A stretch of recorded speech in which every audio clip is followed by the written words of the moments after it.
Hi friends, സ്കൂളില്ലാത്ത ദിവസം കൊണ്ട് വളരെ ലേറ്റായി എണീറ്റ് കൊണ്ട് തന്നെ ഈസി ആയിട്ട് എന്തെങ്കിലും ഉണ്ടാക്കാമെന്ന് കരുതി.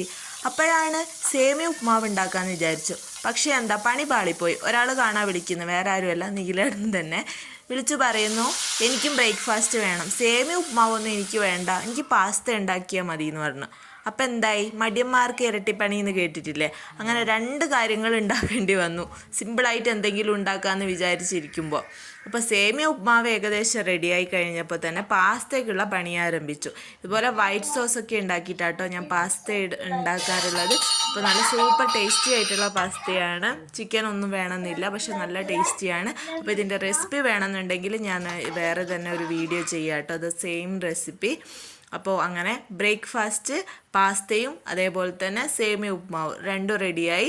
പിന്നെ ചായ വെച്ച് നിഖിലേട്ടന് മോളെ കയ്യിൽ കൊടുത്ത് വിട്ടു. ഇതിപ്പോൾ ഞങ്ങളുടെ ബാൽക്കണിയിൽ നിന്നുള്ള വ്യൂ ആട്ടോ. മോളിപ്പോൾ സൈക്കിൾ എടുത്തിട്ട് ഫുഡ് കൊണ്ടു കൊടുക്കാൻ പോകുന്നുണ്ട്.